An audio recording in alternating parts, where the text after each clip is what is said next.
And spleen is also covered by connective tissue capsule. So you will draw this capsule here in the form of these interrupted lines here. You will draw blood vessel in the capsule, and this connective tissue capsule send in trabeculae here, and these trabeculae again divide the substance of the spleen into incomplete compartments like this. Now, the substance of the spleen is known as splenic pulp, and this pulp is of two types, white pulp and the red pulp. So you can draw anywhere red pulp, anywhere white pulp within the spleen. So I am drawing red pulp first, and in the red pulp there are these splenic venous sinuses or sinusoids and splenic cords. So there are two ways of drawing this. You can draw these sinusoids first, or then you can fill up the cords in between these sinusoids. So draw them close to each other and draw them in the form of these lines, as I have told you to draw them in the lymph node also. So in between these sinuses, draw splenic cords. So draw 2 or 3 rows of these lymphocytes, but do not draw these scattered lymphocytes like this in between this, and do not leave too much space between the sinusoids. So this should be in the form of cords or lines. So you will draw these lines of lymphocytes or cords of lymphocytes first, and you can draw these space forming splenic sinuses. So again you can draw cords first, and then you can draw the sinuses in between, or you can draw sinuses first close to each other, and you can fill up the space between these sinuses with these lymphocyte cords. So there should be the pictures of splenic sinusoids and splenic cords here.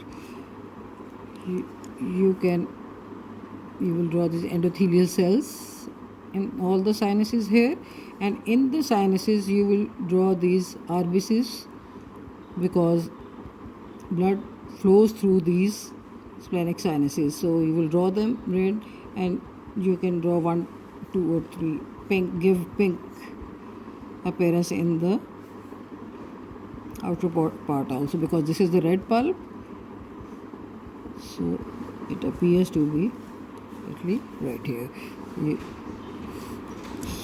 So in the red pulp there are splenic sinusoids or sinuses and splenic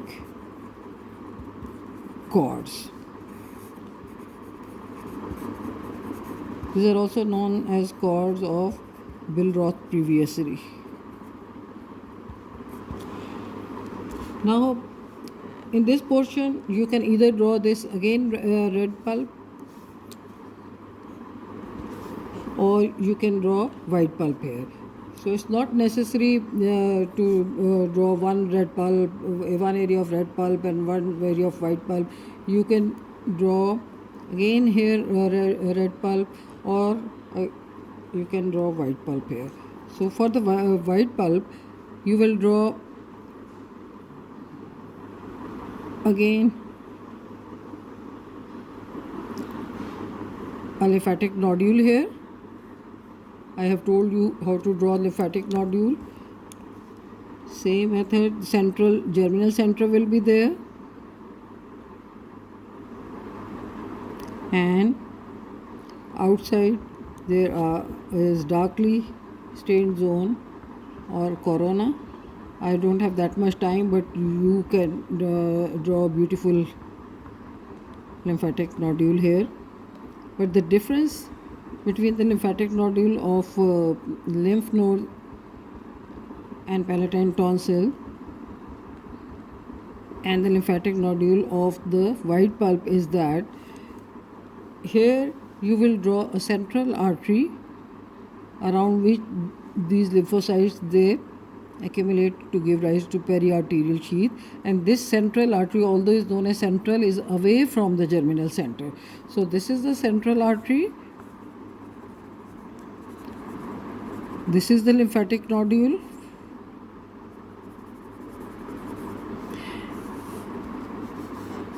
and this will form the white pulp. So this white pulp is surrounded by a zone which is the marginal zone and has small sinuses here, and again this marginal zone will be surrounded by red pulp. In the same manner you will draw splenic cords and splenic sinuses. So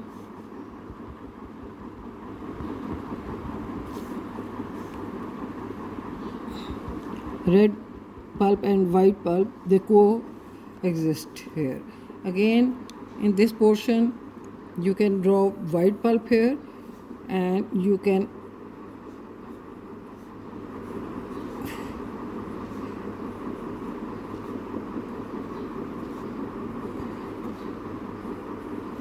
encircle it with the red pulp, forming splenic cords and splenic sinuses. I am making them in a hurry, but you will draw them properly like this. And in between this white pulp and red pulp, you will draw these zone of margin, called known as marginal zone, like this, with small sinuses, and here you will draw lymphatic nodule. Please do not draw line, I repeat again. This is actually the shade, and I have just drawn the demarcation of this lymphatic nodule here, and you will draw central artery in the lymphatic nodule away from the germinal center. Don't draw it in the center, draw it away from the germinal center. This central portion is the germinal center here. So red pulp, white pulp, red pulp, white pulp. So this is how you see the parenchyma of the spleen in the form of red pulp and white pulp, and this is marginal zone which is in between red and white pulp.